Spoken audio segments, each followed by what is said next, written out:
So anyway, I was saying we got an Alexa during the Amazon Prime thing, right? And it was like, I felt like like the typical older person by going, "Hey," to my daughter, "Can you set up my Alexa?" Like, Amazon Prime Day comes, and the next day after, a couple days later, a bunch of old people were asking their kids and their grandkids to set up their stuff they got.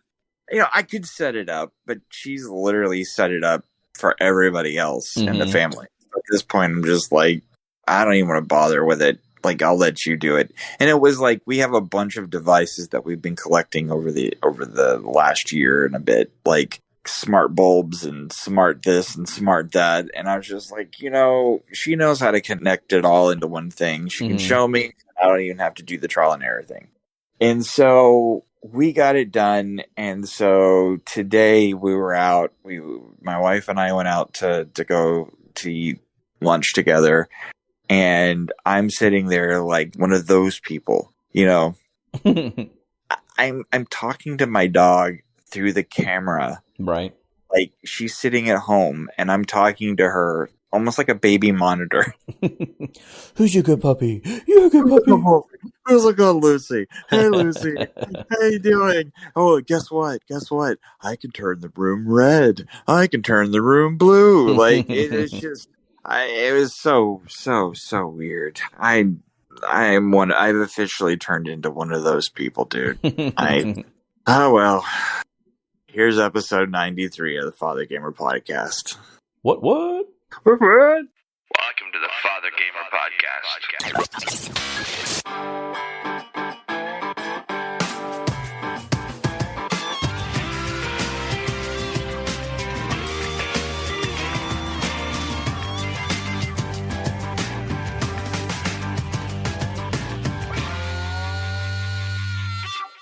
So we did do one thing today, though. We went to Half Price Books again. We talked about that in the last episode, that store. And they need to start paying us. And they need to restock, because I tried to go get Sandman book 1 and they didn't have it. Yeah, they don't. And good luck getting it. They had book 2, though. They did have book 2. They had 2 of those last I saw. But they had a bunch of, I don't know if they were mislabeled the price of some of their loose comics. I ended up getting an entire run of this Ghostbuster comic that I've been wanting. Oh, nice. And every time I try to find it, it's an IDW comic. And every time I tried to find it, even the trade paperback, it was either sold out or it was too expensive or whatever. And I believe it came out like 3 or 4 years ago, and it's called Ghostbusters Crossing Over, and it's every Ghostbuster from anything Ghostbusters. So real Ghostbusters, the extreme Ghostbusters, the different variations of the comic book characters, Ghostbusters International, which is a comic book thing they did. All of those characters, the Answer the Call, the ladies cast, which I actually didn't hate. I didn't hate that either. It's actually very enjoyable. It has all of them though in one story, and it's an 8-issue like maxi series. So I ended up getting it for like a few dollars, like all 8 issues. So I was like, yeah, got that. So sounded like the Target lady when I was leaving there. But what's a maxi series? Generally, like a lot of comics, a series will be like 6 issues or so. So anything over that is kind of a maxi series. So it's like a limited series. So it's anything generally over 6 issues. Because if you look, a lot of trade paperbacks, it's 6 issues. That seems to be the sweet spot. It's sort of like it's 6 to 7, yeah.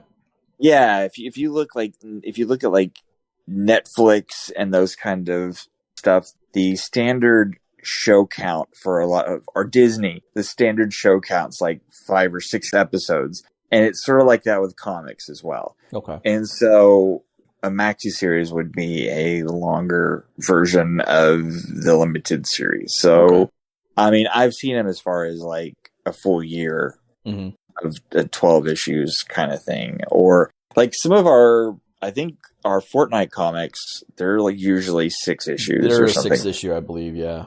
Yeah, the Fortnite, the listeners out there.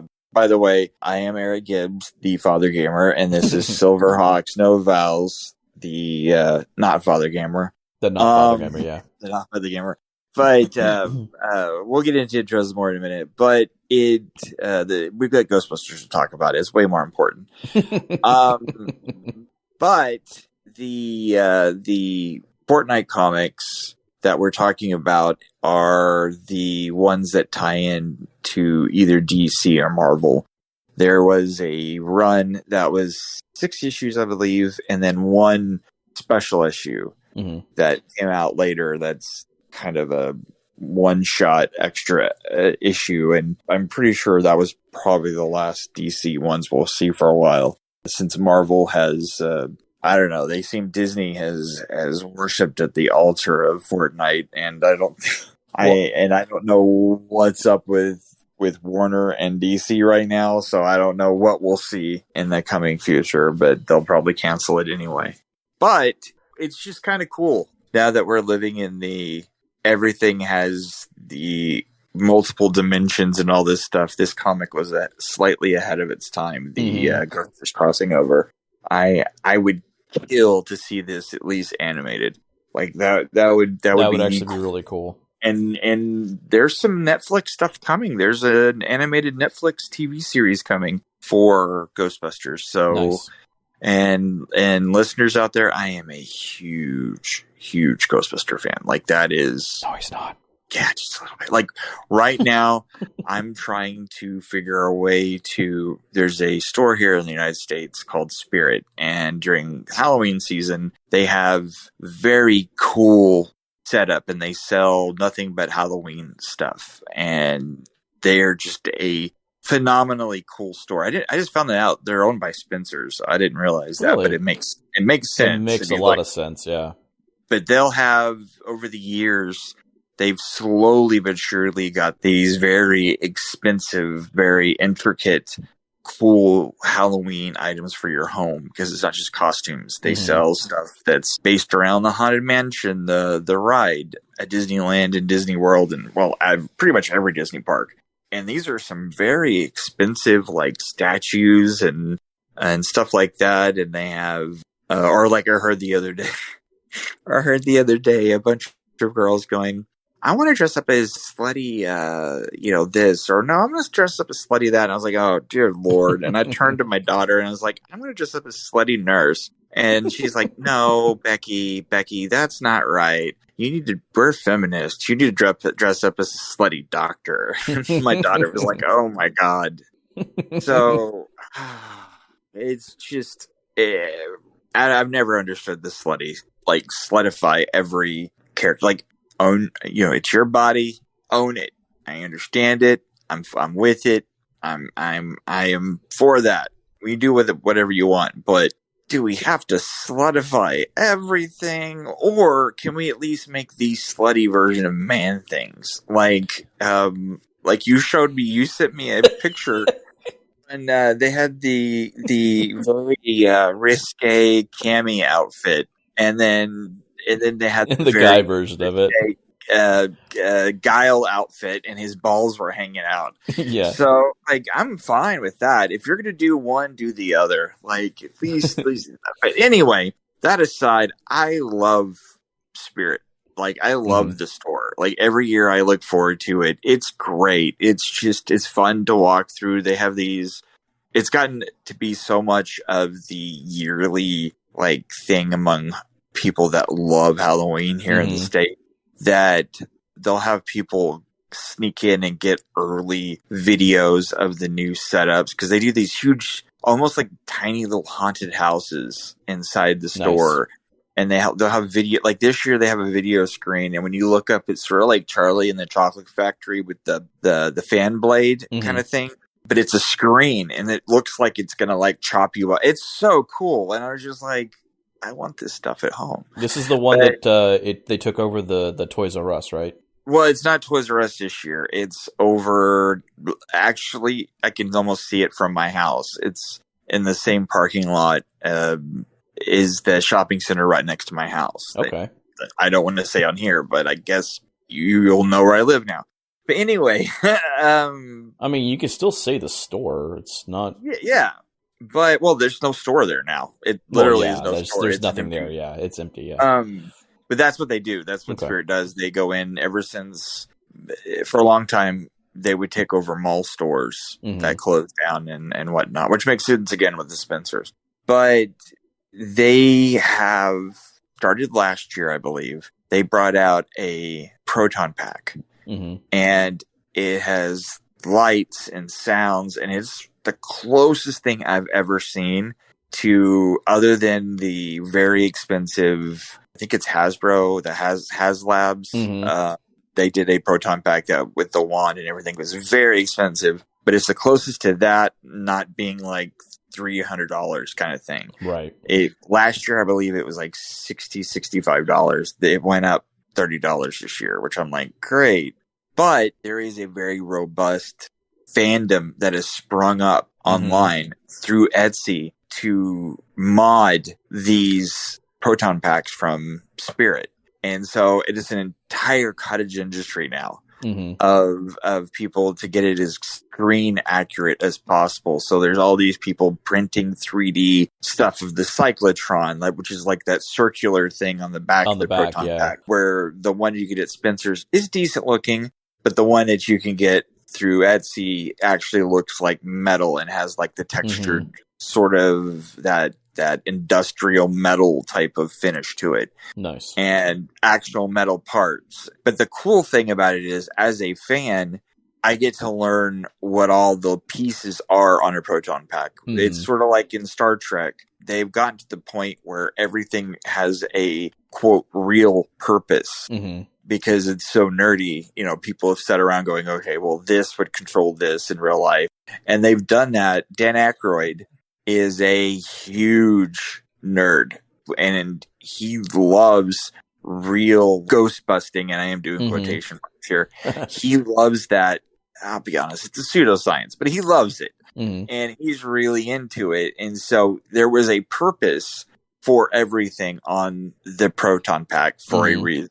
And there are new bits because of the new movie that they've added, and you can upgrade your proton pack for that. So It's just really cool and nerdy, and is a group of people, like I said, that have sprung up online that they sit around and mod these things and sew their own flight suits and all that kind of stuff. And so I think I might be dipping my toe or whatever into my first cosplay. Nice. So now that conventions are back, maybe next year I'll have an actual. Yes, I was going to go Slutty Ghostbuster. Nice one, buddy. That was a good one. You did a great one on that one. So, I have to wear my knee-high Ghostbuster socks and wear pigtails. Right.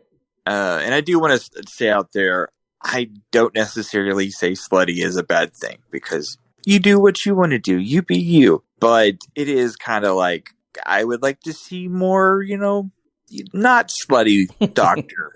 Well, I would think that they would be going to an alcoholic party. And is that what they call it, Mike? Alcoholic parties? Yeah, I mean, they just happen to be Halloween-based. Where they smoke the marijuana and they do the LSDs. I didn't say that, but okay. We know who's going to wear the slutty outfit. But anyway, that's enough about that stuff. But and one thing I will touch on, as we get closer to Halloween, we will be doing a lot of Halloween stuff on our streaming and socials, and I'm sure now that we're starting to get closer to doing interviews again, maybe we'll have a few surprises. I have some people I've talked to about coming on that would fit perfect into Halloween. I love that season.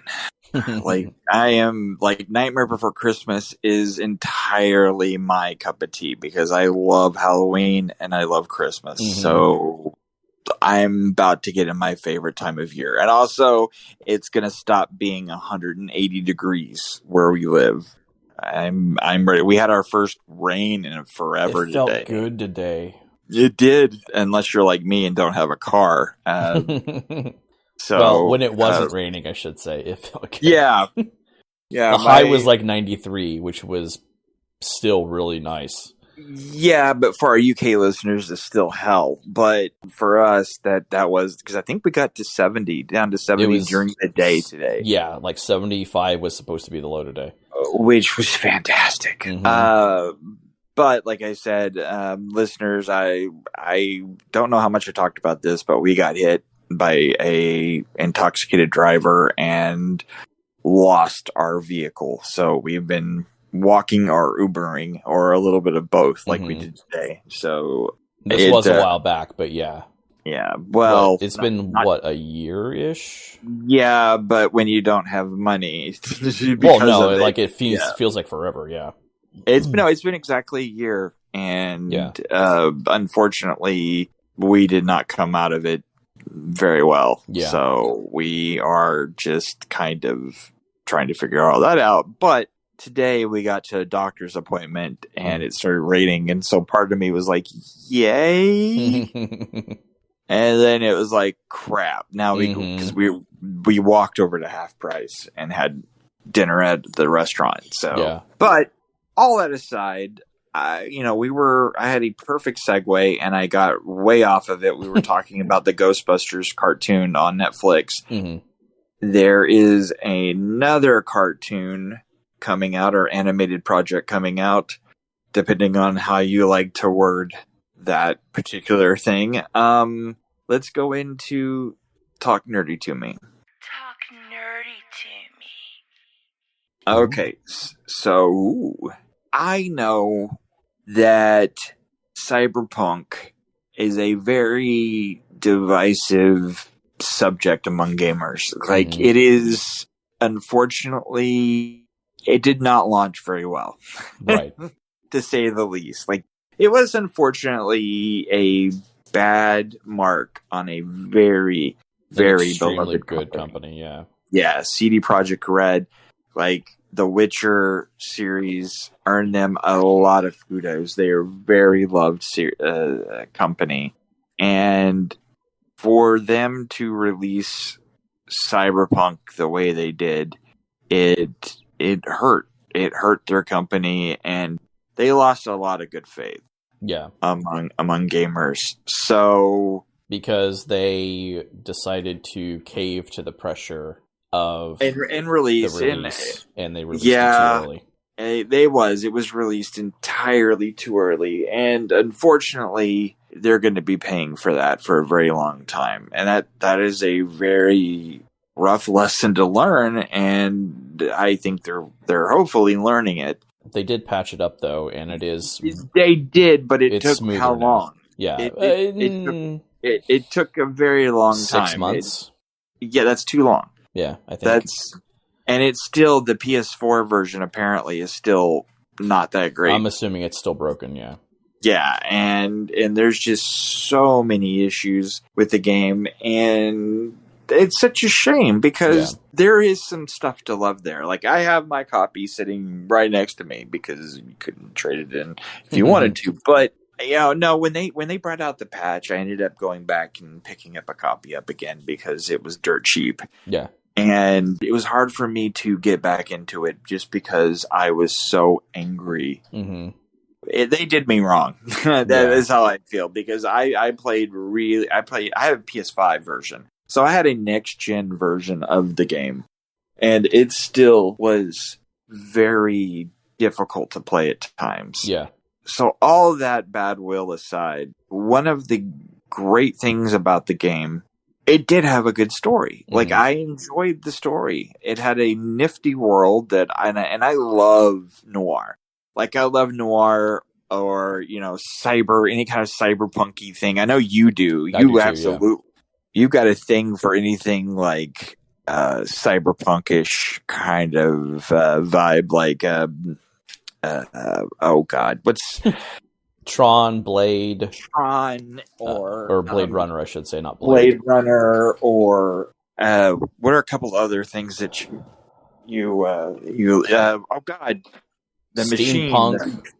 The Machine. What's it called? The Ghost in the Machine. And Ghost in the Shell. Yeah. Ghost in the Shell. Thank you. Ghost in the Machine is another thing, but yes, Ghost in the Shell. Like you have a soft spot for all of that stuff.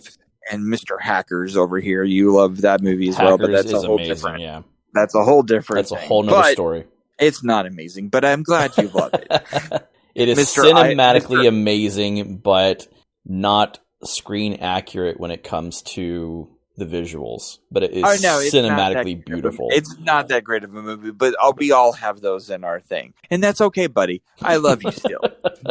I'm not going to use you accurately. I mean, you love... And the wording they used was actually accurate. No, that was, but the movie is just rough. Yeah. But it's rough to you. It's not to me. No, but it's beloved to you. It's like, dude, we could all have movies. Like, we could do an entire show on an episode. We could do a show, period. Right. On movies that people love and have a following, but just aren't really great movies. Like, if you hold them up to what's a good movie, you go, yeah, okay, that is rough. Like, you don't mind the Mario movie. I was going to say, I was going to get to that, because the Mario movie, I don't mind at all, just because it's fun to watch, but it's completely different than the games. You know what, though? Rubber, the movie about a tire. Rubber's amazing. That's a fun movie to watch, but it's still not a great movie. Like, it's actually, I would argue Rubber is a better movie than Mario Brothers. It is, like, yeah, for sure. I honestly feel that way. Yeah. But it's like watching Street Fighter, the original Street Fighter movie with Julia. It's a terrible. I say Raul Julia, and I think the bigger person in that movie is actually Van Damme. Yeah, sorry. Who actually, to me, what's her name? Who does not Michonne, Agent May from Agents of S.H.I.E.L.D. and she plays Chun-Li in that movie. Like, to me, she's actually the bigger one of that. Like, she's freaking what's her name in Boba Fett. She's Mulan's voice in the original Mulan movie. Like, she's a badass. About that. Yeah, she's a badass, and to me, she's the bigger thing in that movie. But her and Raul Julia, God rest his soul. But anyway, it's a bad movie. Anyway, all that rant aside, there is a Cyberpunk anime coming out on Netflix next month, and I'm sure it'll come out September 13th. It's supposed to come out. It'll come out, and then it won't work on your system, and they'll let you know. It'll crash the Netflix app. It'll crash Netflix, and it's coming out. That would be funny if they did it, but it also infuriate me at the same time. Like, it would be hilarious to have them have an actual graphical interface that looks like the PlayStation or another console. Oh, it's just fake crash. That'd be hilarious.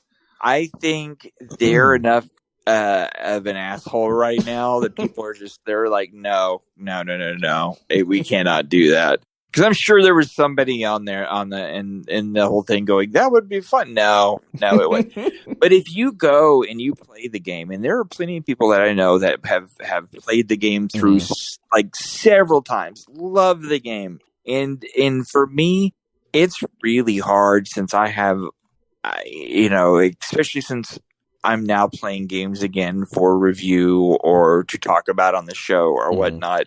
I don't have time to idle with games. Right. Like, I don't, if I don't like a game, I need to move on. If it's too massive also.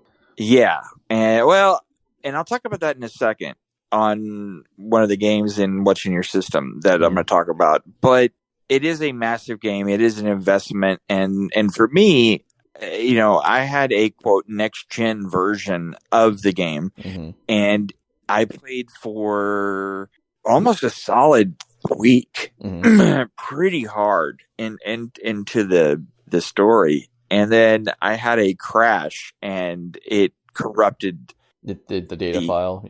Yeah, and which is one of their problems that they had originally. I was like done. Yeah. I was just like, no, because I had the same thing with the one where you can explore. the planets game where you could name the planets. No Man's Sky. No Man's Sky, yeah. Yeah. I had the same problem with that game. It did an autosave, and I was somehow got stuck inside a rock. Oh no. And could not get out of the rock. And because it saved there, and it had an autosave feature. Wow. My character was stuck in the rock, and I would have to restart the game that I'd already spent 100 hours on. Yeah. And I was like, done. And I picked it up a few times and played it throughout the last couple of years to try the new stuff. And it's great. Like, they have turned that puppy around. It is a completely different game, No Man's Sky. Like, absolutely a different game now. And it's great. But I just can't get past that. No, you pissed me off. You fucked me over, and I'm just not. I can't. Superman 64'd me, and I just don't have it in me. So I have the same thing with Cyberpunk. It's really hard for me to muster the thing. Now, when they finally put out the next gen version of Witcher, I will play that again. And that's a huge game, but it was a great game. It didn't burn me. And my thinking is, with this new anime coming out, if it ends up being really good and I get into the lore, and that was one of the things I did really find fascinating with Cyberpunk, is reading the little things that you would find here or there about the world, or listening to, radio, or listen to people talk, or just story stuff, finding out these really interesting information about the world. I was like, okay, I would like to play in this world. I love when good world building happens. It's not a detriment to the story. I do love that stuff. And I'm sure you also got a kick out of finding all the dildos and stuff as well. Oh, well, yeah, of course. But that to me was no big deal. Like, I like Saints Row, and you hit people with dildos. Yeah, exactly. So, but, I also don't call them alcohol parties. So, but I don't know. I'm excited to hopefully get excited again about Cyberpunk, because I still have a little bit of goodwill towards. At least you got further than I did. Project Red. I'm still in the prologue. Oh God, dude. No, I got pretty far in, but I've picked it up again since they did the next gen update. I did pick it up again, and it is pretty. I just don't have the time. I say that, and I keep going back to certain games over and over again, like Fortnite or Avengers, which by all means was a terrible multiplayer game. Great single campaign, but multiplayer is pretty bad, and I keep going back to it. So it's like super repetitive over and over. But I love comic book characters, so maybe if they had put a cape on the characters in Cyberpunk, I would have given more of a break to them, or made them Ghostbusters. I don't know. But anyway, there's been some talk lately, ever since the new Doctor Strange movie. There was a lot of talk since the movie's been out long enough. It's on Disney Plus. If you haven't seen it, I'm very sorry, but this isn't a huge plot point here. There is a certain point where you get to meet for the first time a version of Mr. Fantastic, Reed Richards, played by the fan popular John Krasinski from The Office. Oh, that's where I know him from. Okay, thank you. Yeah. Holy crap, I could not put that together. He's also in the Tom Clancy. He plays in that new series. Oh dear Lord, I can't remember the character's name from Red October and all that. But anyway, I know people are yelling at the freaking radio right now, and at their phone. Anyway, there has been some talk online and a little bit of, rah for another actor who's gotten a lot of great praise. You don't know who he is because you haven't seen the latest season of Stranger Things, but there's a character named Eddie Munson. He's played by Joseph Quinn. He's definitely one of my favorite new characters. I think a lot of people, anybody that was nerdy and into metal or rock or anything like that, into D&D and all that. They knew what Eddie Munson they were Eddie Munson in high school. He is another actor that is being touted as possibly being the new Reed Richards, which he's a decent actor, but I'm still leaning towards Krasinski again. Like, they've made it to where each dimension can be a different actor playing the character technically, or it can be the same, or it can be a different sex, or it can be, whatever. And I like that. I do like that idea, but I like Krasinski. I mean, I still would love to see Krasinski try it out. And if you don't know anything in the comics, there is a precedent, or there is a thing that has happened where a version of Reed becomes a bad guy. So theoretically, Krasinski could always come back. Was that in the Secret Wars, or was that a separate one? As a different. That was more recent, and that was having to do with when the Unlimited universe kind of folded into our universe. Well, that's why I was asking, because I thought that was during Secret Wars. Maybe because he was one of the last Reeds, and he had his whole here's the question. Family of the Fantastics, basically, with him. But here's the question, though. I thought Secret Wars is the one from the 80s. There was the 80s version, and then they re-released another one 10 years ago now. Is that the other world or whatever, the Battle World, all that stuff? Was that? Yeah, Dr. I didn't realize Doom. It was called Secret Wars. Yeah, Dr. Doom had his world that he built. Yeah, Doom World. Yeah, the Doom World that had all of the other several of the other things, like Asgard was part of them. And I didn't realize that was called Secret World. Mm-hmm.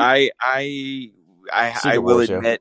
I read a lot of different comics during that time. I just don't remember that. Anyway, the thing is, we're going to hear a multitude of, different actors are possibly going to play these characters. Mm-hmm. And the thing is now, because of the whole multiple dimensions thing and, different people can play the same character and all that stuff. One, they're going to make it very easy to recast these characters if they need to, actors now. Mm-hmm. These actors are completely... They can make the Edward Norton, version of the Hulk.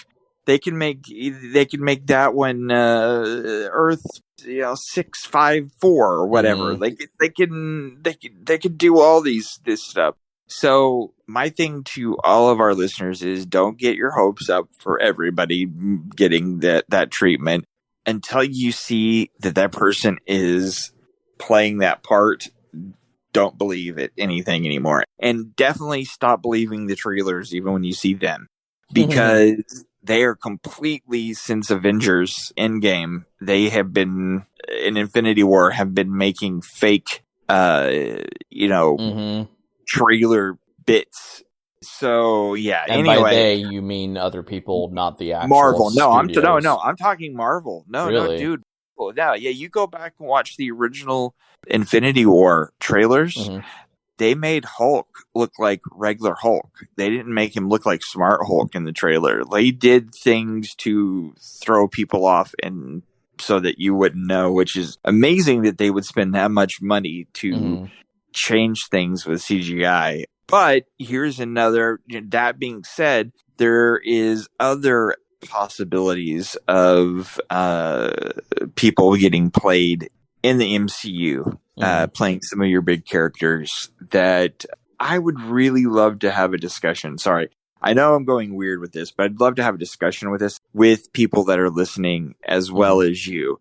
I would like to hear people's casting, what they would like to see. Some of the stuff that I've been seeing is stuff like Anthony Starr, who plays Homelander on The Boys, playing Wolverine, which you like, huh?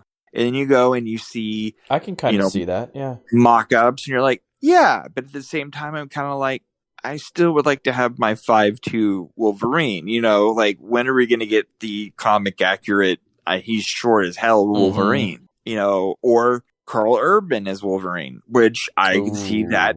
I could definitely see that. And then I can never remember. And then he can say, "I'm the law" during the film. I'm the law. And then, you know, you've got Esposito, the chicken man from Breaking Bad. Yeah.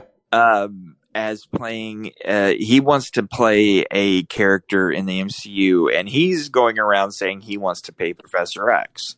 I can kind of see that. I can see it, but at the same time, I'm hearing backlash, and not necessarily just because of his particular pigment, but, well, partially because of that. And I've heard it from people that are black that have said, look, it makes more sense to have a white man play Magneto because, not Magneto, but Professor Xavier, because he has the ability to hide among a richer crowd and blah, blah, blah. And that sounds kinda racist, but at the same time, I get it. I don't know. Either way, he's a fantastic actor. For sure. But I do want to see him, and there's no way in hell. I mean, he's already in Star Wars, so he's already on the Disney radar. So he's definitely going to get a Marvel part, especially now that he's publicly announcing, I want to be in and stuff. So listeners, I want to hear what you guys think. What actors do you want to see play the parts? Like, personally, again, I would like to see Krasinski as Mr. Fantastic. I would actually love to see Emily Blunt, Krasinski's real life wife, as Sue Storm. But I've heard through interviews she doesn't seem too interested. At least she says that. Marvel has a history of teaching their actors very well how to lie and not exactly. AKA She-Hulk. Yeah, she said, "No, I'm not She-Hulk," and then all of a sudden, several days later, they announce it. It's so great. God, she's such a good actress. But anyway, I would really like to hear what you guys think, because I had a weird go around with that entire topic, and I don't know why I approached it such a weird way, but I would really love to hear what you guys think, and we're getting some amazing listenership, so I also want to hear from you guys. Like, we're getting told by Apple and through other things that we have a very hefty listenership. And so we would like to, instead of just hearing that we have it, we'd like to see it, because you amazing people are great for listening to our show. So we would like to hear from you. So, I mean, I think Mike would agree. Yes. Even though he likes hackers and and Super Mario Brothers. Yes. But anyway, that's most of our What's in Your System. It was a short one, but we rant. So I was going to say short. What? Not What's in Your System, but Talk Nerdy to Me. Talk Nerdy to Me, yeah. But we are going to get into a little bit of What's in Your System right quick. What's in your system? First thing I wanted to talk about is over on Disney Plus, there is I Am Groot, the little shorts that came out. Which I just watched today, funny enough. They are very cute, but my biggest problem, other than the Opus one, they're cute. I don't know if I'm the only one that feels this way. Other than that one, they just kind of feel lacking. Like, a little bit, yeah. Like, there's just something. I can't put my finger on it. Yeah. Like, it's just something is missing. And I don't know if it's just that James Gunn sort of thing, that, you know, dynamic of having that character around. Because in the Opus one, you have him with Groot. I mean, him with Rocket. Yeah. Even Rocket didn't seem right, though. Yeah. He wasn't quite Rocket. He wasn't quite right, Rocket, and I don't know, like, I didn't hate him. Yeah. They're cute, though. They're incredibly cute, And that's when I was just like, maybe it's just not aimed at me. And that's fine. That's absolutely fine. And I don't even know how considered canon or anything it is. And it doesn't matter if it is, because they're not moving the Guardians narrative in any direction whatsoever. But I want to see more shorts. I really do, because I think, they started doing these, not like this specifically, but they started doing short Marvel things for the DVDs years ago. If you go back and watch, they've released all of those shorts the now one shots, on Disney Plus. The one shots, like the Coulson had a couple. The Agent Carter, that was almost like the test pilot for the Agent Carter TV series. They had an Agent Carter, like one shot. I think Loki had one as well. Maybe they had one with these two S.H.I.E.L.D. agents that were not really part of anything else. They had one of the actors that ended up being a bad guy, I think, in Winter Soldier. That was a S.H.I.E.L.D. agent. He was / Hydra, right? Yeah, that one. Yeah. Yeah, that was a pretty. I can't remember the name of it, but it was boyfriend and girlfriend or husband and wife or something to that capacity that took some Chitauri weaponry after the attack in New York. After the first Avengers movie, they start robbing banks, and S.H.I.E.L.D. tracks them down and gets the weaponry from them. Yeah, there's a few other ones, and they were really They had the one where it had the Mandarin. The Mandarin, or Mandarin, Mandarin, whatever. They had that was like a nifty Hail to one. the King, I think, or something like that. Yeah, and it had Kingsley back as the fake Mandarin.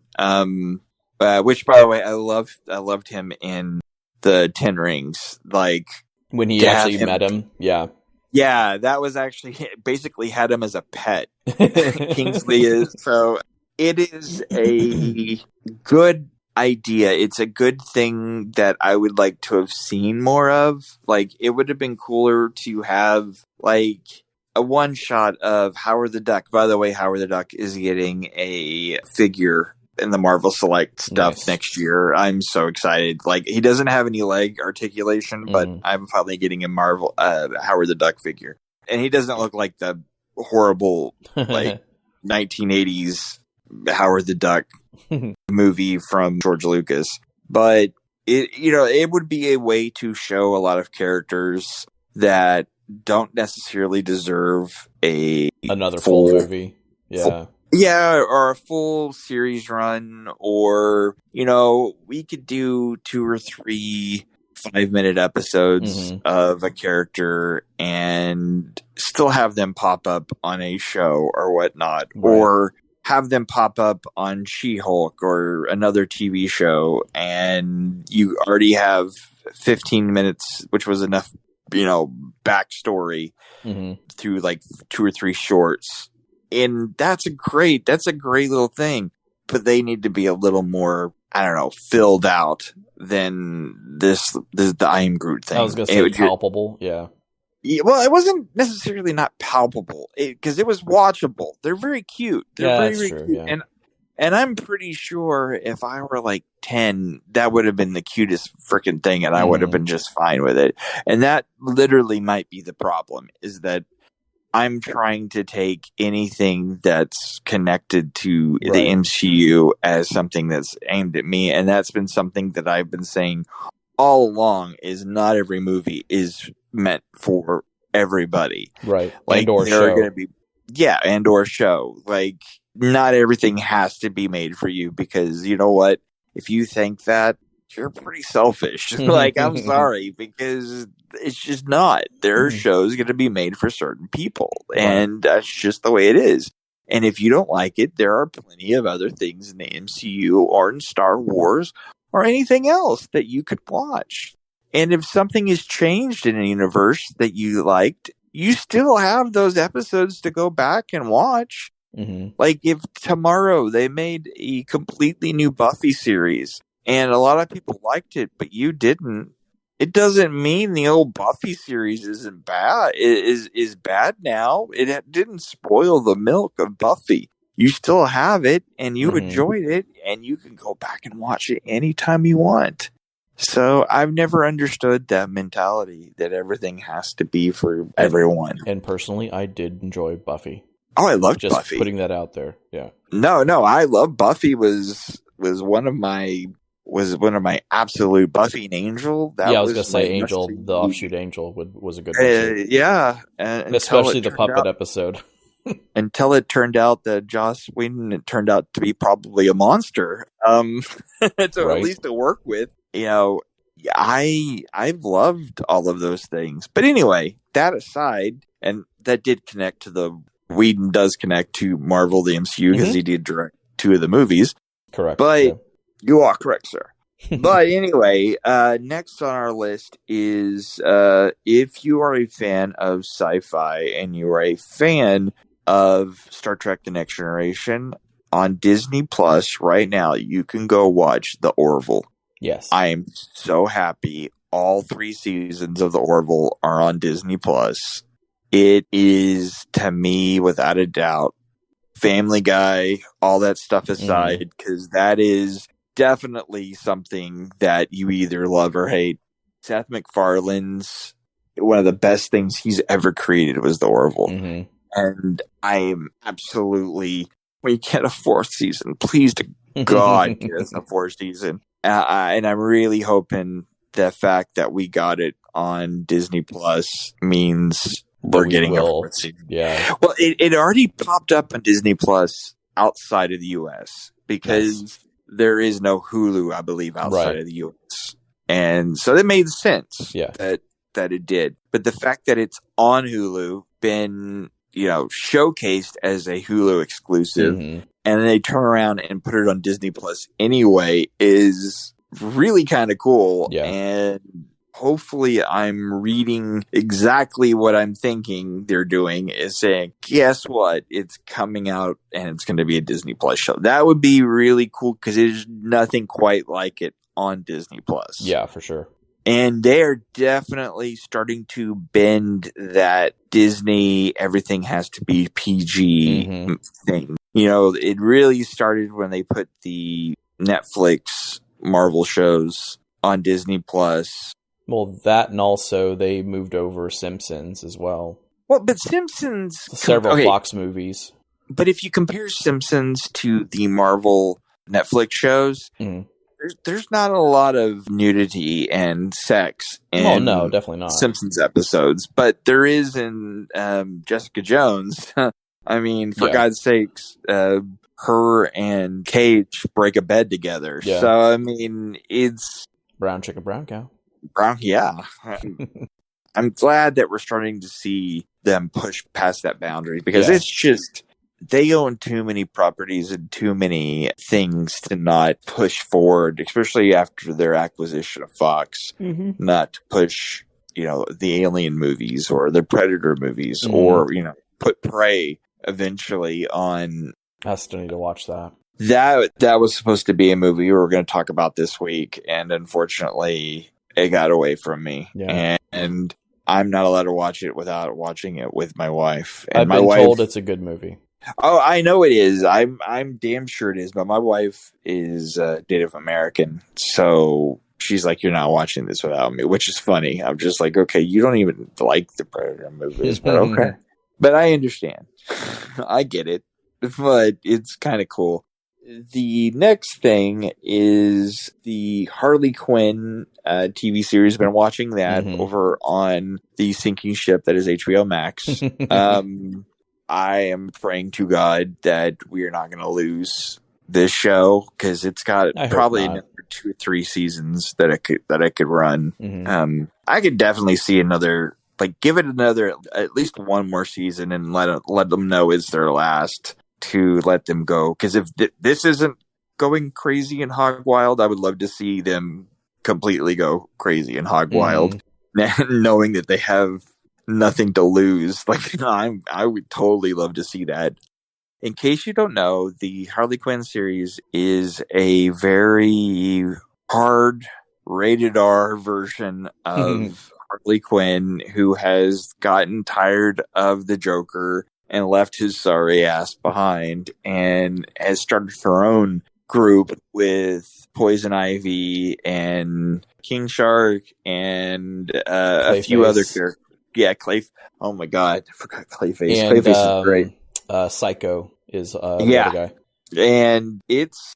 Or Dr. Psycho, technically. Dr. Psycho. It is a fantastic show. Like, I absolutely 100% love this show. It's... Every single episode is a gem. Oh, yeah. They're just funny. And as a super long time DC fan, it's great to see these little, like, Easter eggs that are placed in there and then not shown any reverence whatsoever. Like, they just say, hey, you love this character? Guess what we're gonna do to him? Like, it's if you love Gordon, Commissioner Gordon, oh no, he is a disgusting son of a bitch in this show. Like, he's just he's one of my depressed alcoholic. It's great. Oh god, one of my favorite scenes is Barbara, who is Batgirl, in case you guys don't know. Barbara is in a fight and trying to hide the fact that she's still Batgirl to her dad. And she's going to college, and Harley Quinn and Poison Ivy are fighting her as college girls themselves. And they're all at Riddler you. Yeah. And they're trying not to alert Gordon about what's going on because none of them want him to know that they're Batgirl, Poison Ivy, and Harley Quinn. Yeah. And it's not that hard to tell that it's Harley Quinn and Poison Ivy, but he's just stupid and an alcoholic. And he got kicked out of the house at this point. And he gets kicked out of his house, and he's living with his daughter who's living in a dorm. And he's like, hey, I'm coming out. And I'm only wearing a towel while they're fighting. And he's like, hey, what's going on out here? And Poison Ivy has a vine wrapped around his daughter. And he's like, something's not right around here. Something's going on. And she's like, Dad, you understand it's an internet thing. Okay, but why do you have a vine wrapped around yourself? Well, Dad, it's an internet thing. Fine. I just came out here to get another showered beer. Yeah. And then he grabs the beer, belches as he goes back in the shower. And I was like, oh my God. Even Batman is like a mama's boy who doesn't have a mama. Like, it's just great. And I thought they couldn't go any more piss on your favorite stuff and then laugh at it until this last couple episodes. Which I need to finish. They made Swamp Thing. He had a man bun.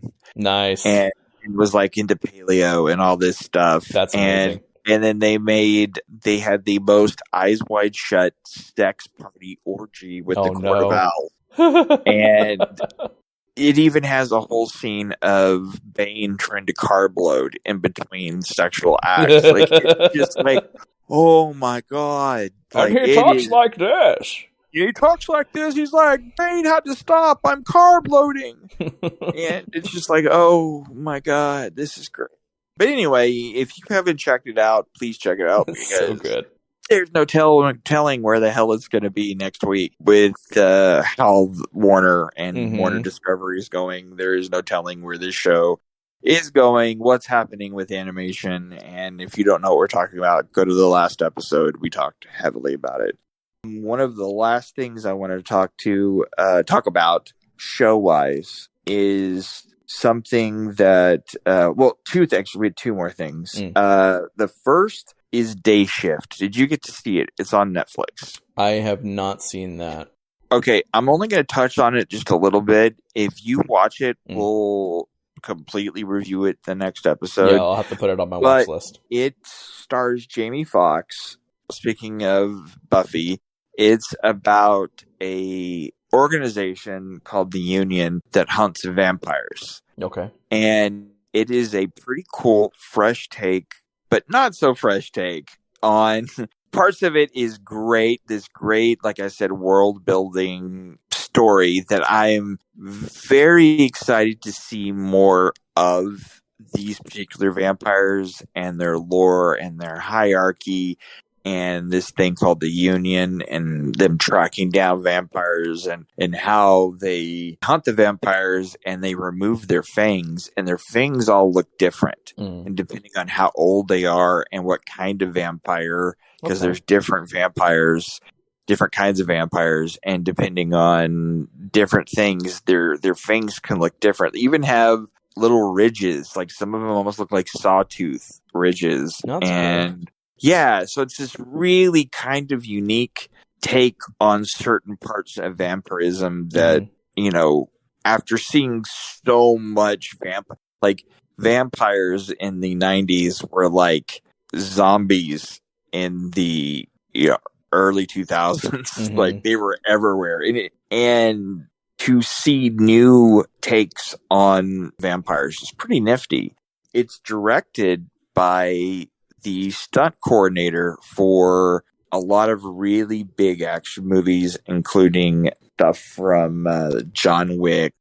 The action, bonkers crazy. Like it is, at times you're just like, oh, this is amazing. There's even a great scene where Jamie Foxx has a vampire that jumped on his back, and they spin the camera around, and you notice that the vampire is invisible in a mirror, but you can see the clothes where they're supposed to be, and the vampire's on his back. Which it would be correctly accurate if that was the case. Well, depending on the vampire lore. But yeah, it definitely takes bits and pieces from some of your favorite vampire lore. Yeah. But one of my other favorite things about these vampires, some of them are incredibly flexible. So they got some Cirque du Soleil motherfuckers out there to come in and bend like their legs over their heads and all this stuff. And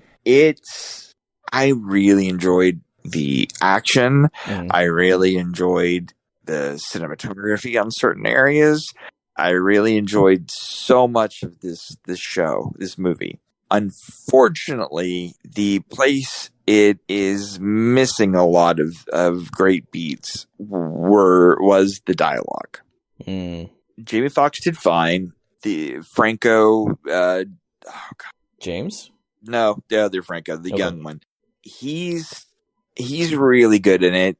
They're all pretty good for the most part. The villain was a bit weak. The main villain, it just felt a little weak on that part of it. Everything else was great.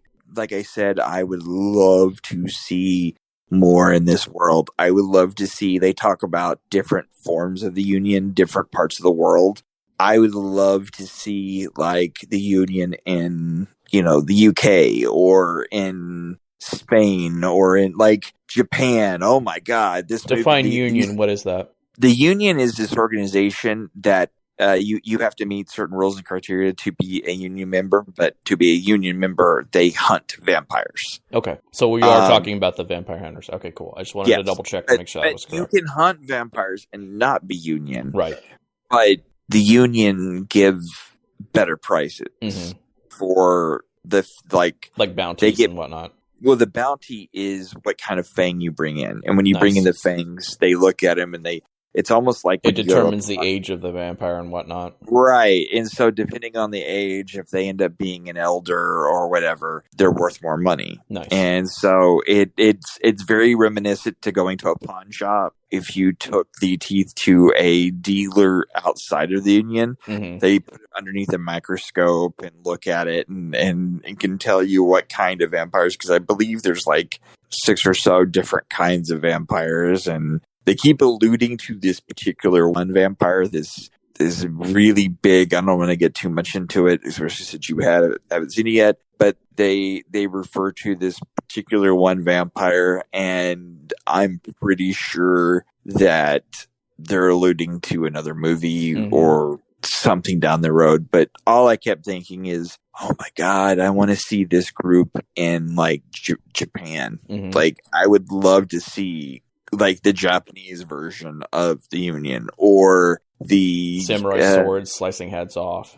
Yeah, just and this movie is bloody as hell, and like it's just great in a lot of respects. Mm-hmm. It's just some of the dialogue is just like, okay, I can tell that this is your first actual directing job. Like, you've done a lot of action scenes. You're amazing at it. The stunt work is top fucking notch. Like, it is some of the best stunt work I've seen in a long time, especially on Netflix. And that's saying a lot. There's been a lot of really fun action movies on Netflix. Mm-hmm. But unfortunately, like I said, some of the dialogue is just ouch. I'm really hoping people can look past that and we see more in this universe. So it's like the Star Wars prequels, basically. No. Because the dialogue on the Star Wars prequels are pretty crappy. There's no dialogue that says, I hate sand, but there's also nothing as good as I have the high ground and you are the chosen one. So, I mean, by the way, the prequels have totally grown on me. I will admit they have grown on me, and there's two reasons for that. The Clone Wars animated series and stuff like Obi-Wan. Yeah. And like there's been plenty of stuff that have come out, even Rebels and a few other things. Like there's mentions and stuff. And so now they're so important. They have made episode 1, 2, and 3 so important that now I'm like, well, damn, I still don't think they're great movies, but they do fit into that category of I'm okay with them. Yeah. Especially the second and third one. Second and third one is good, yeah. I will give you that. I'm not like good. They're good enough. They're good enough. They do the thing. And now, I'm reading quite a bit more. Like I've been reading novels again, and I've picked up a few of the novels that take place during that time period, and I'm just like, I like this. I like I do like the Clone Wars. Like, Clone Wars is great. Bad Batch, all that. Clone Wars and Bad Batch is amazing. Yes, both of those shows are great. Rebels too.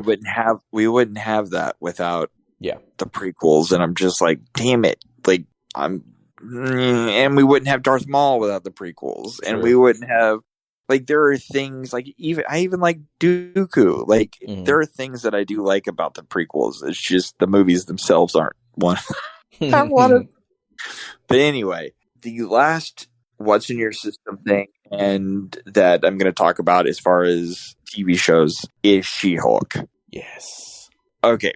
Flat out. All the neck-beard sons of bitches that are out online right now that went ahead before the show even came out and were giving this show negative reviews on Rotten Tomato, on other things, just because they were afraid of a little woman on TV that was strong. You can rot in hell. Like, this show was fun. Yeah. This show, if you've read most of the She-Hulk run of comics, especially like the Dan Slott time period, this captures that run and that fun of what makes She-Hulk so great. And it is not, quote, woke. It is not anything in one. So what if something is woke? Who the fuck cares? Get over yourself. If you don't like it, or you're not going to like it no matter what, don't watch it. Don't watch it. Don't comment on it. Yeah. You have no reason to comment on it if you're not going to watch it. I just want to go, if you say something negative about something you haven't watched, you're just an asshole. Yeah. You're just an asshole. Just stop being an asshole. We have enough assholes out there. We don't need more. Like, just stop. You don't look smarter. It does not make your penis any bigger. It does not make you any more of a man. It does not make you anything other than a dick, right, or an asshole, or both. So just stop. For the love of God, stop, because there are plenty of people out there that do enjoy this, and I am one of them. I loved it. My wife absolutely loved this show. Like, she's very selective in her Marvel intake. Yeah. She likes like Guardians, and she likes a few other things. And I understand some of the knocks that I did see, and I understand them. If you don't like it, you don't like it. That's fine. Mm-hmm. But when it's going after it because it's starring a woman or because you think something is woke, that is just, you're putting your politics into entertainment. Mm-hmm. You need to stop. Like, you were just so wrapped up in what you believe politically that you can't look past it for 2 seconds and realize it's just fun. Yeah. And that just makes me sad for you, because what the hell do you enjoy? And not everything in Marvel or in DC or in comics has to be serious. Like, right. We've got enough serious, and I will admit, Marvel does need to be very careful with where they're placing their humor now. There are things, like, I do want to make sure that we're still getting movies like, Winter Soldier and those kind of things, because there is a place for that. Mm-hmm. And we need to continue to have it. But Marvel has done something incredibly brilliant. They have come in to these projects and realized we need to touch base on all different kinds of genres, from comedies to horror movies to rom-coms like, Thor, Love and Thunder, or, whatever. It's okay to do that. And not every one of these movies are going to be for you. And I'll admit, Phase 4 has been kind of weird. Like, it was. It didn't really have a direction quite like the other phases. It felt a lot like the Phase 2 time period, like when it was doing that world building, trying to go towards Avengers, but not quite have a footing to where we knew exactly what was coming. Right. And like that run when we had like Thor Dark World and Iron Man 2, like that time period. It's kind of felt like that period a little bit. There were some gems during that time, but one could argue that was one of the weakest points so far in the MCU. Right now, we've had Miss Marvel, which I enjoyed quite a bit. We've had Moon Knight, which I enjoyed. Like, I don't think there's any of the Marvel series that I haven't really. I think I've been more disappointed with some of the Star Wars stuff than I have the Marvel stuff this go around. So, all that being said, again, if you don't like it, you don't like it. But this show, if you haven't seen it yet, go and watch it. Like, do yourself a favor. Just sit back, put your feet up, relax a little bit, and laugh a little bit, and enjoy the fun. Like, it is break the fourth wall, which, by the way, I'm so glad they don't do it too much, because that was a huge worry when they showed the trailer that they would be, like, going overboard with it. But so far, Marvel kind of knows, okay, no, we know we can't do that with this. So what did you think of the show? I enjoyed it. Every minute of it. What did you think about the fourth wall? That was my favorite part, actually. Really? Yeah. Yeah. Because Hulk looks back at her and then she like turns her head again towards the wall. She's like, "Oh, I shouldn't have said that." Well, I like the fact though that she can kind of catch the audience up on stuff, and it's a quick way to do that and still kind of maintain a lot of what they did in the comic. Yeah, like I said, during the slot era of the comic was one of my favorite. And when you see like Titania at the end, and see, I didn't know who that was at the end. I was going to look. Which, by the way, the music. It almost had a very Wonder Woman-esque, which I thought was really funny. Let's start off with the beginning of the show. Yeah. Okay, so when we saw the trailer, the original very first teaser trailer, we saw a very rough animation. Very grainy, CGI. Very just not off. Defined. Yeah. Yeah, the mouth seemed off. It had this, I wouldn't even call uncanny valley. Like, it was odd and didn't look real, but it didn't look like it held a candle to the Ruffalo Hulk stuff we were seeing already. The stuff we'd seen already as Ruffalo as the Hulk, but also the stuff we were seeing as him in this show. And it was just like, oh no, why are you doing this? Why are you showing us how good you can do it? And then the exact same within time the same scene. Yeah, how bad you can do it. Like there was a scene where she opens her mouth where she's like, and it's just like, oh my god, this looks like almost like a college kid did it. Like it was rough. And I remember telling people, look, this is still months away. Yeah. Whatever we're seeing was probably, early test footage that was shot like months ago. Like, we're nowhere near where they're at right now. Along that same train of thought there, did you notice a difference in the height of her hair? Oh, from the trailer? The trailer versus the TV show. Yeah. They shrank it down. I remember you having a huge thing. But the thing is, if you go back and look at old She-Hulk... Oh, no. Yeah, she definitely had, like, this humongous, like, poof going. Yeah, she had almost the Dolly Parton. But I noticed her hair was shorter in the show. Yeah, scenes. Which means, by the way, they had to really go in, and if her hair had been that long and they changed it because of backlash, they had to change reflective surfaces. They had to change so much by changing that. So, which makes me think how little time was between that trailer and now makes me think that they were probably already working on it. Yeah, but I have heard a lot of inside baseball type stuff about Disney working their staff, their CGI staff, a little too hard, like expecting miracles. And I have a feeling if things don't change in that department pretty soon, if it continues on in that direction, that we're going to be hearing a lot of behind the scenes stuff. And that is going to make the MCU look really bad in the future. Yeah. If they don't change that around or already haven't changed that around, which I really hope they have. Yeah. Because we've talked about this before.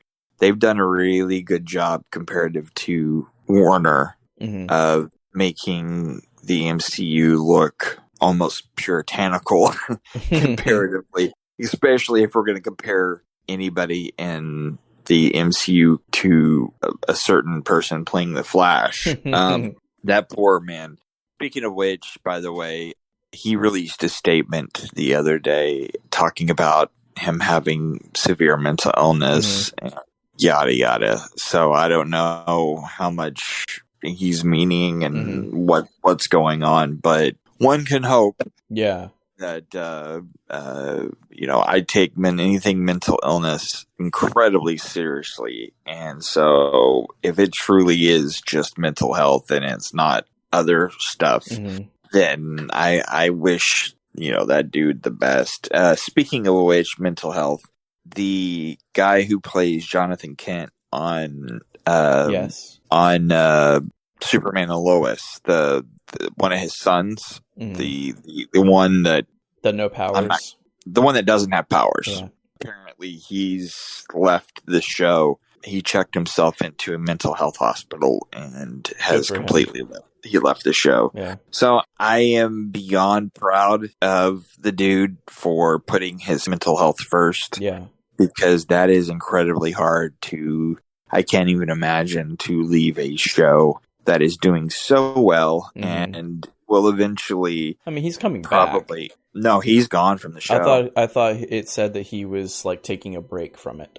No, he officially left the show. Gotcha. So they're recasting him and everything. Wow. So I don't know if that means something went on behind the scenes or but it doesn't matter. If he truly is trying to work on himself and putting himself first, then I'm very, very proud of him. But anyway, all that aside, She-Hulk, we get into the beginning of the series. They change somewhat how she becomes She-Hulk.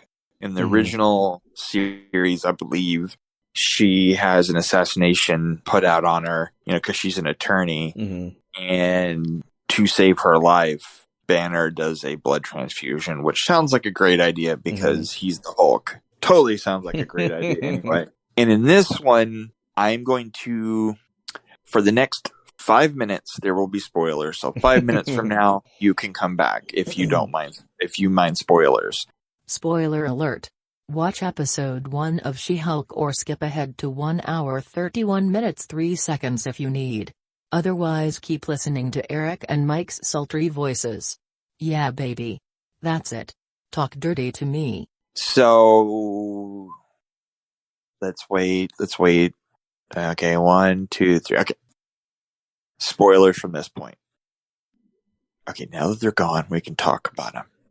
They are fair weather listeners. Okay, we are not going to talk about them anymore. They are clearly not going to wear this Slutty Ghostbuster suit either.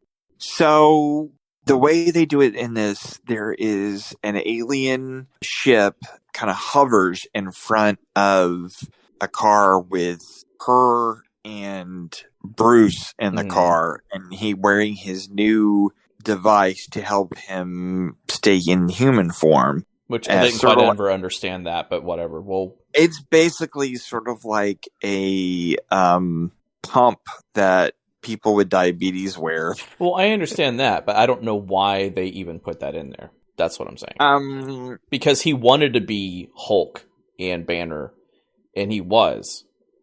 No. And then he put that on. He wanted to be able to make the Hulk usable. Yeah, smart Hulk. But he didn't want to be Hulk all the time. And the other thing was, too, his arm was all effed up. And so when he's Hulk, his Hulk arm was messed up. I don't remember ever seeing that issue, but okay. Keep going. That happened in Avengers when he wore the glove. So apparently when your arm gets really hurt bad as the Hulk. Okay, got it. It didn't affect Bruce. Right. His arm. Because in his version of the Hulk, he's two different people. Yeah. That's right. And so... Okay. Because he wouldn't heal. That's right. That's what happened. Yeah. And so in this way, he actually was better off as Bruce, but he couldn't be just Bruce anymore. Right. And so, because after he got back from Thor Ragnarok, that's when he did the whole, remember, he couldn't change. Yeah. He was smart Hulk at that point. Well... Oh, I'm sorry, not Ragnarok. No, he wasn't. That was after Ragnarok. I apologize. Yeah, because we got that. We got a little bit of a fill-in what happened. Yeah, because I think he said 3 years had passed, and he was the Hulk the whole time, I think. Well, no, 2 years. 2 years? He was the Hulk. Well, he was the Hulk for 2 years before Thor Ragnarok. Right. When he was on the planet. Yeah. Okay. When he was stuck on that planet in Thor Ragnarok. Yeah. And then when he came to Earth again, he was just Bruce. Right. And then after the blip happened, remember he couldn't change, and he only fought in the Hulkbuster suit in Infinity War. Yeah. But in Endgame, that's when he was Smart Hulk. Right. So we had a huge gap that we didn't know exactly what happened. Mm-hmm. And so we got a little bit of that time filled in with what happened to him. Yeah. So because of this alien ship, their car flips, and she conveniently, through comic book logic, her arm gets cut, and his arm gets cut, and he bleeds into her, which sounds very nasty. And she gets the mother of all infections, and she transforms for the first time, which is very much a werewolf type moment. Yeah. You know, that whole the anger part, yeah. Exactly. And then, I mean, and you're using you're using Hulk logic of her turning into the Hulk. Well, she's obviously going to be a mindless, Hulk smash machine. Right. And she, turns out she's not. She turns out she's not, but we'll get into that more in a second.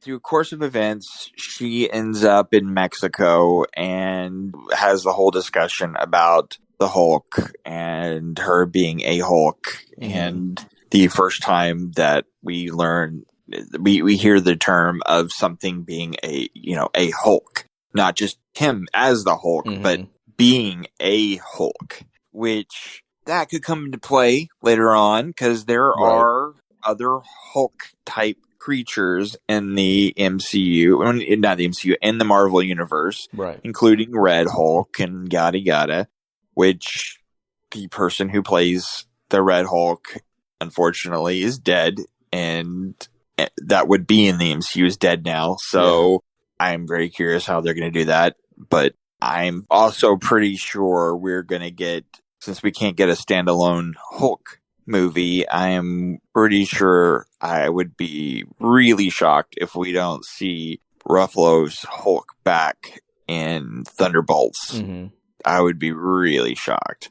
Anyway, also I've heard some rumor about World War Hulk, which now that we have She-Hulk would make a lot of sense for them to be able to do it and have somebody that could actually fight the Hulk. Because we've already established, and she is, even in comic origin, she is stronger than most variations of the Banner Hulk, except for like the complete savage, what the hell is he going to do Hulk. That version of the Hulk, I don't think anyone's stronger just because he's just 100% rage.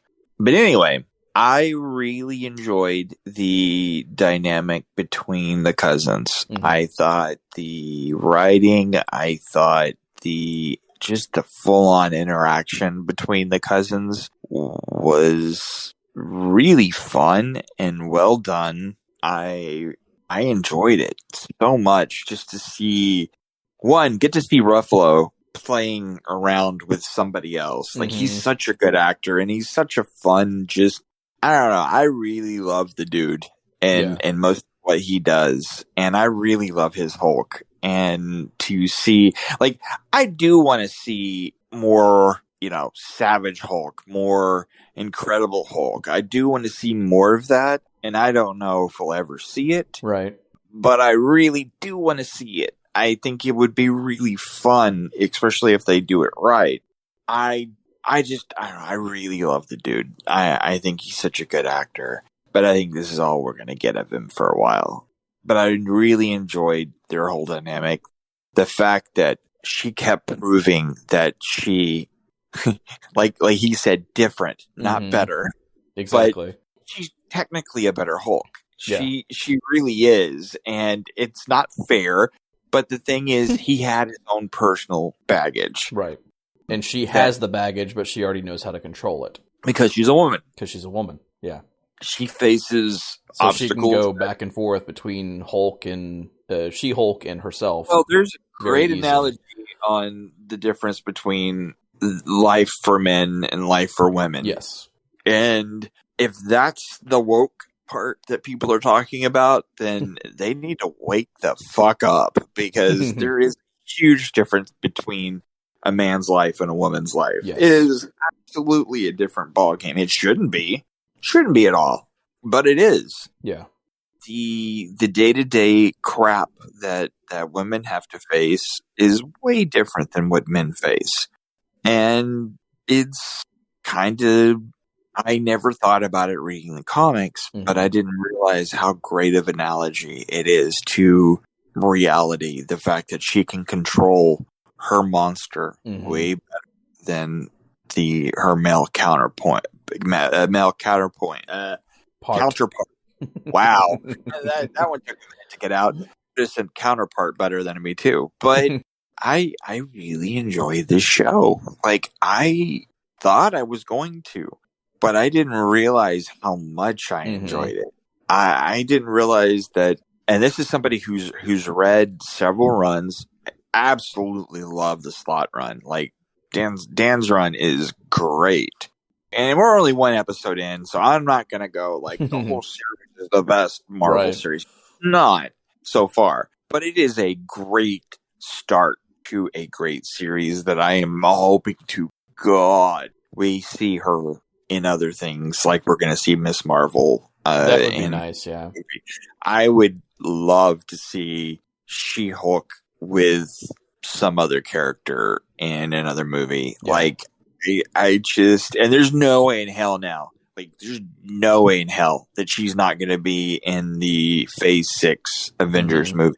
Like, there's no way. Like, I could totally see that we know certain characters are going to phase out like they did, like Captain America and like Iron Man. We know they're going to leave the MCU sooner probably than later. And Ruffalo is one of the last original Avengers. So you know by Phase 6, he's probably gone. Like, after Phase 6, I could totally... I mean, he might be one of those, like, he doesn't leave, but he just only comes back once in a blue moon kind of thing.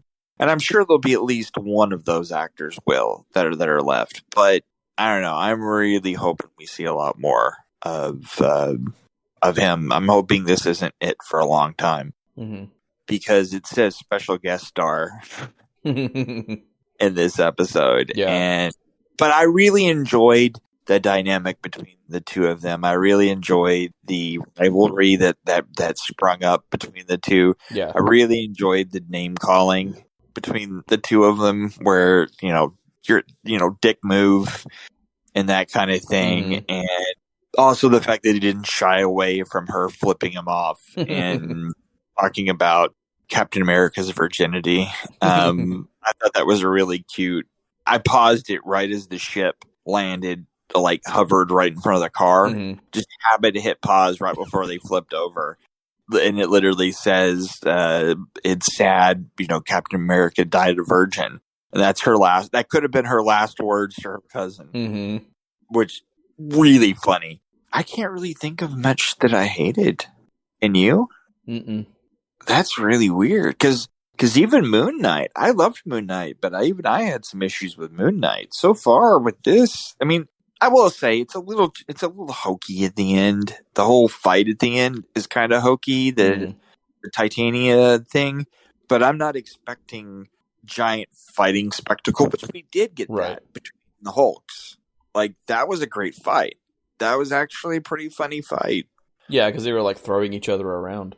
Oh, and the whole, like, her, doing the whole Roadrunner kind of thing with, like, throwing the coconuts, hitting him in the face. And, it was all, like, it was all stupid, cartoony sort of stuff. And then all of a sudden, her grabbing his feet, which I get tickled every time I see, like, his giant hands or his feet, or when he did the air horn in her head, and that air horn was so tiny in his little in his hand, and I was just like, and that was the majority of the episode, was just those two together in Mexico. But the things that we were worried about, the heart and that kind of stuff, they stuck that landing. Like little things, like a simple thing like the bar. Well, him and Tony put that bar together, and you see initials on the bar, and that's just, the fact that he said, Tony said this was just a loner, and he can take it back anytime he wants to. There's that pause, and you're like, but Tony's dead, and he didn't say it, but it as a fan. And so there was plenty of that, and it wasn't all slapstick humor. It wasn't all drama. It was a good happy medium of the two. And if we're going to go ahead and give it a review, the first episode, I'm going to give this 4.5. Which is really high for me right now. Like, or I'm really high. I don't know. But one of my other favorite scenes was when he was like, you got a lethal dose of gamma radiation. And she's like, what? He's like, but our DNA... with that, Bruce. You don't lead with that. But our DNA changes it. And that is one of the things in the comics that they did stick with, the fact that they are almost mutants in a way. The fact that they can absorb, it absorbs into them. And that is almost a mutant ability. That's really cool they did that.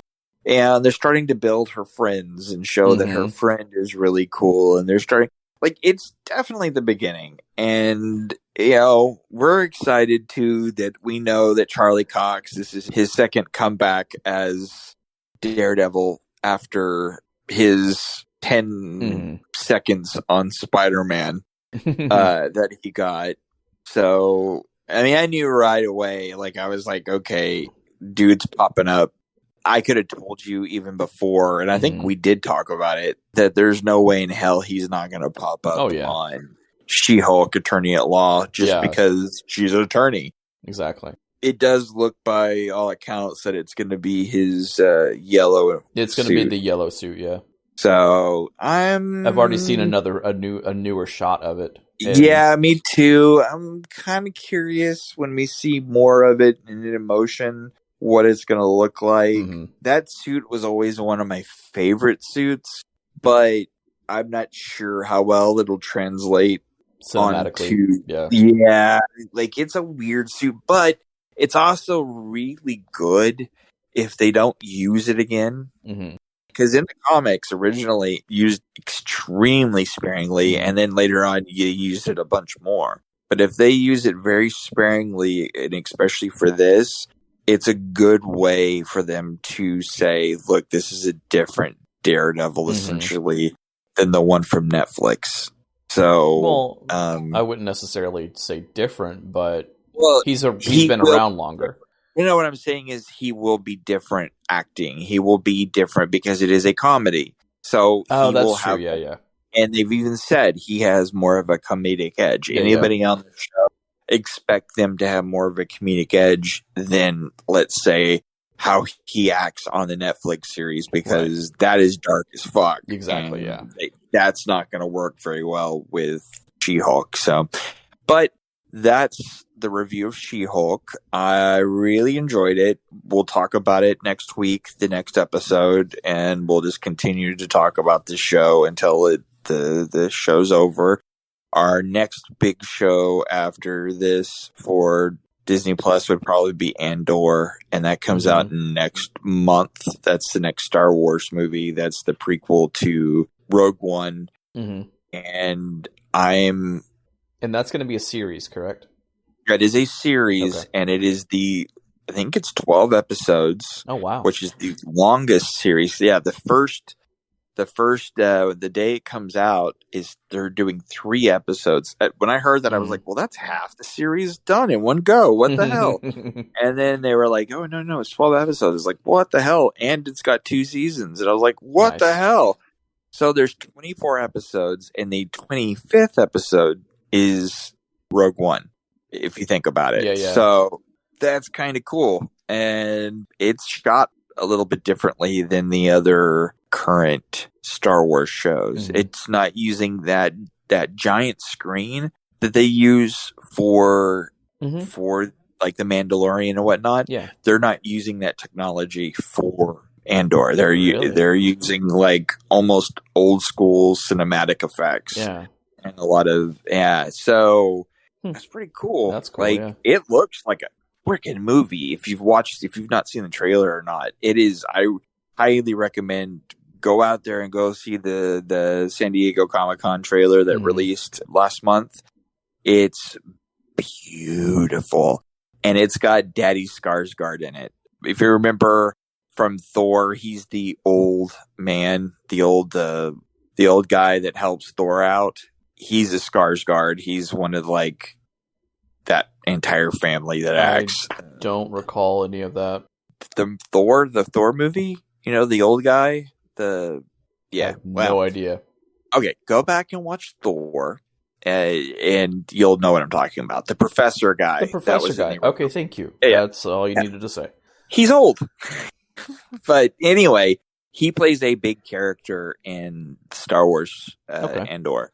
And it deals with the Senate and deals with like all the political intrigue and all that stuff during that time period. So it looks really cool. It even shows the Senate, like the old Senate chamber, with the floating pods that they had. Yeah. But like how it's shot, it's just beautiful. And if you remember Rogue One, even if you didn't like the movie, it was beautiful. It was just absolutely like the world. Like when you went to a world like that first world that was all those greens and wet, and but then it had the volcanic rock and all that. Oh, it was so beautiful. And like the walkers that were in the on the beach beach and all that. Like, it was just a beautifully shot movie. And so I'm totally excited for that. The next Marvel thing that's coming is Black Panther, and I am excited and nervous about that one. So we will definitely talk about that. The last couple things I wanted to talk about is if you are a Fortnite fan, and that is Mike and myself, right now on Fortnite, this should be posting, assuming next couple days. Yeah. So I can probably get it out by Saturday. Okay. So, well, even then, I think the Dragon Ball event is going for 2 weeks, 3 weeks. I can't remember. It's a week and 10 days, I think. No, that can't be right. That's really weird timing. That was something like that. Yeah, that's. I saw a week, but I can't remember how many days after that. I think it's 10 days. I mean, I think it's 3 weeks, but I might be wrong. But anyway, by the time you hear this, it'll still be on. So if you haven't picked up Fortnite for a while, they're doing a big Dragon Ball promotion. They have an entire whole like extra progression system that you can unlock some Dragon Ball stuff for your character, and they have power-ups inside the game. God, that freaking blue light. The Kamehameha. When you're walking. Oh, when you hear Kamehameha, and then you, like, the blue lights going on, and you're like, God damn it. Like, I'm about to die. Like, everything. Which I killed somebody today with one. Oh, it's great. Finally. Everything turns blue. And I'm popping, like, 3 kills at a time. Like, I'm going crazy. It is so OP, but at the same time, people can unload clips and kill you really easy. But I did find out if you're coming back, if you're playing like the one where you die and come back all the time. Team Rumble. Thank you. When you play Team Rumble and you come back, you can trip the that or the cloud anytime that you're coming down. Yeah. So you can literally be almost at the very top of the clouds, and you can trip it and shoot that beam clear across the damn field, like a freaking orbiting laser cannon. And it's just, but at the same time, I have video where I saw someone doing that, and I sniped him, and it was just like, oh, that was beautiful. They're stuck. Yeah. So yeah. Anyway, you can get power ups. They changed out the instead of being able to do the typical hunt thing of collecting bounties, they've turned it into basically you do a battle with another person in the area randomly, almost like it does it rolls dice, and you two will have to commence battle. It's basically like the same thing of hunting down for the but they know where you are, though. Well, they know where you are. You know where you are. Yeah. And it's real time changing, too. Like, instead of it being a general area, the target changed. Like, it changes almost immediately after they move. So you know exactly where they are. Once you've gone to one of the boards and turned it on, you can technically fight people for the rest of the match. Yeah. Like, you can... As long as it teams you up against somebody else, you can keep doing it throughout the match. And there's unlockables because of that. And then there's unlockables for shooting people while sliding. And there's unlockables. Like, there's so much you can level up your character every couple levels. There's just a lot of really fun. You can do the little level up animation. You can unlock that for any of your characters, not just the Dragon Ball stuff. But the Dragon Ball skins are epically well done. Yeah. Like, they are like Son of Goku and, God, what's his name? You said Son of Goku? You mean Son Goku? Son Goku, sorry. Yeah. And who else? Vegeta. And Beerus. Yeah. And then Bulma was the last one. And I don't know, dude. They're straight out of the game. Yeah, they're straight out of like the last the Kakarot game. They looked straight out of it. Yeah. They're beautiful, dude. I was just, when I went back into picture mode Mm-hmm. and was getting some stuff for the social media side of things, I was zooming in and just looking at the little details, just like, oh my God, this is really cool. And they didn't have to go that detailed, and that's the thing. When I get people that are just like, Fortnite, we keep seeing this high quality stuff like this, and yes, they are making a shit ton of money off of all this.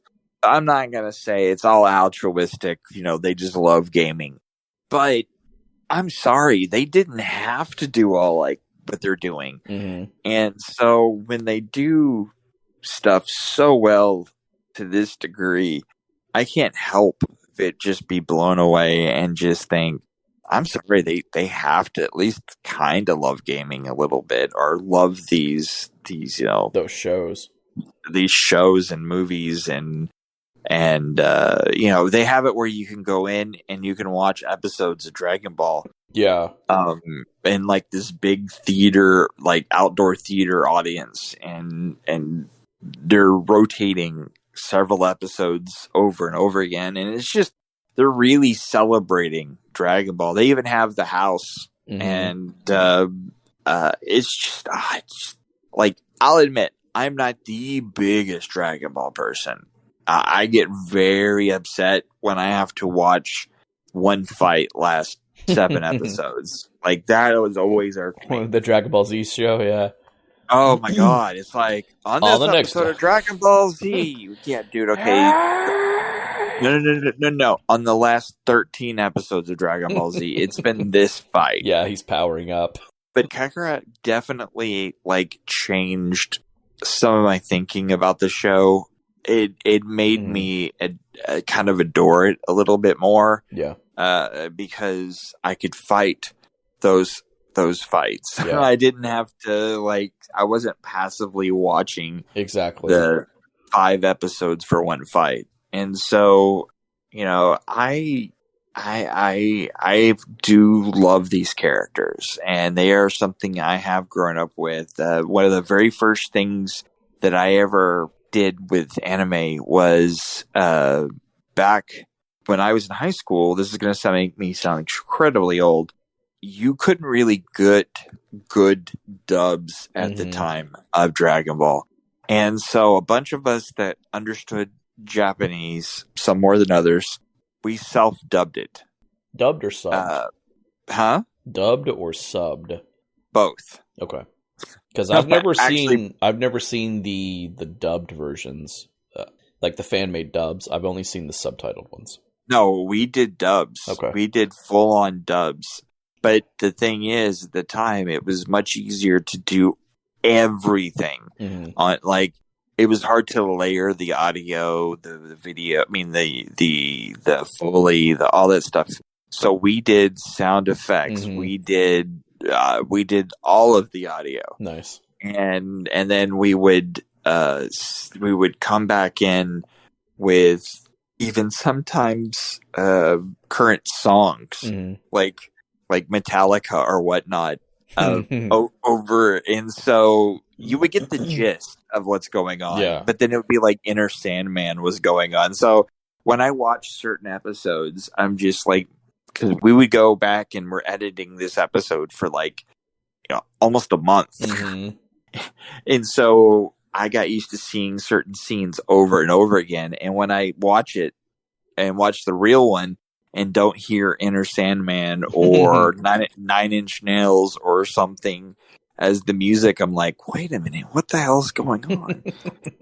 And then later on, when we started getting the dubs, it was nice. And then we had a store here in town that lets you rent anime. And that was back when you could record anything on your VCR, especially anything that was, they didn't really care about security measures. Right. And so I would go and buy tons and tons of VHS blank tapes, and just, I would go and rent several episodes several tapes in one night, and are even early in the daytime, and bring them back the same day. And they're like, what are you doing? I was like, oh, no, I watched them all. And they're like, uh-huh. Between that and Ranma and all of the, so many shows. Speaking of old things, because we're almost done with this episode, because it's going to be old in a minute. But when I was at the store I was talking about earlier, I found they had Betamax tapes of movies. They had some movies in Betamax. What store? Half price. Wow. Price books. Yeah, they had Dawn of the Dead and a few other things. Nice. In Betamax. And I was just like, dear Lord. I'm surprised they're actually selling it. Yeah, I kind of wanted one. Like, I kind of wanted. I don't have anything to play it on, but we had a beta when I was younger, and just I want to watch this. But yeah.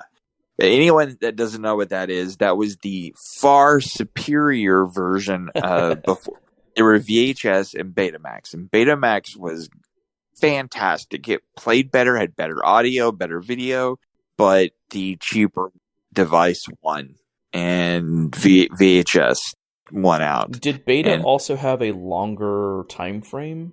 It could. But I don't remember. It was smaller, but I was thinking it had like a longer time. Yeah. It did. It was more compact. Yeah. Like from what I understand, more information could fit on a smaller tape for some weird reason.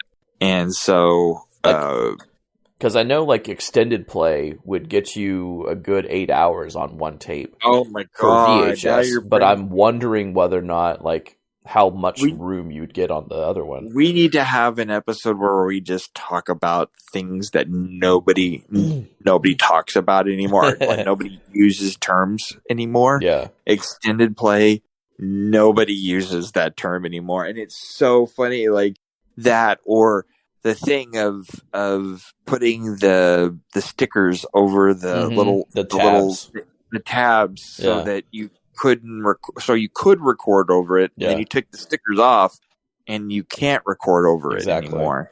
Same thing, they had there's so much useless information that we have now. but yeah, they had Betamax. But anyway, we've rambled enough. That's this episode. We are incredibly thankful for all of you awesome people listening to this episode and to our show, and for making it. We're actually ranked on Apple Music right now. Mm-hmm. Like, we're ranked pretty decently. The thing that would help us the most, we're very thankful for what you've done by just listening. But what would really help us out right now is if you would go share the episodes, communicate with us. Also, go on to your favorite place that you listen to us on, whether it be Apple Music or Google, Apple Podcast, or Google. Is it Google Podcast or is it Google Music? I don't really know what Google's on. Google's being weird, and they keep taking our stuff down. So right now there is no Google one. Well, fuck Google. Yeah. Much. But all of the other things, if you would go on there and rate us, theoretically, it would be nice if you rated us nicely. But if you would go on there, write something just a little bit nice, and let people know that you're listening to us, and share our much loved show that we love to do, that would be amazing, and help us climb even more up that list. Because you do that, what happens is these things like Apple Podcast or whatever, they turn around, and since we're already ranked, they'll start putting our shows on the suggested lists. And that will help us quite a bit, especially when we're starting to put stuff on Patreon and whatnot, because we would really love to make a little bit of money on this show, just so we can actually make better episodes, which is ironic. Right. And it's sort of like the I'm fat because I'm unhappy, but I'm unhappy because I eat kind of thing. So, but we're incredibly happy to do this show, and I am very happy to do it with my best friend. It's so been I'm fun very coming thankful. back. Dude, I am incredibly impressed with you. So a lot of listeners up until now, I've always been the one to edit. Mike, because I don't have a working PC right now, Mike's been doing all the editing, and he's been doing a fantastic job. He even did something that I was very proud of, and I don't even know if he knows that I know that he did it. You did the cold opening on the last episode. Yeah, I've been doing it a couple times. I'm proud of you, buddy. If you're talking about like the little like just talking intro, bit, and then you go in. Yeah, you did cold openings. That's very the last couple episodes. I'm very proud of you. Like I was listening to it with Tara, and I was very impressed. So thank you, Mike. Thank you for everybody listening. Thank you to my wife for putting up with me recording in late hours. And thank you, everybody. It means quite a bit for you to listen to us ramble on about useless information. But it's not useless to us because we love it. So this has been Eric, Fathergamer Gibbs. I realize I've probably never said my last name. But anyway, it's on my Twitter, so it doesn't really matter. And then this is also Silver. He has no last name. Silverhawks. Yeah, no vowels. Silverhawks, no vowels. And you've been listening to the Fathergamer Podcast, episode 93. Thank you for listening. You can find us on all the social networks under either Silverhawks, no vowels or Fathergamer, except for Twitter. For me, you can find me at The Real Eric Gibbs. That's just angry. Thank you, everybody. Thank you so much for listening. As always, go out there, achieve greatness, and make the world a better place. Thank you so much, and have a great day.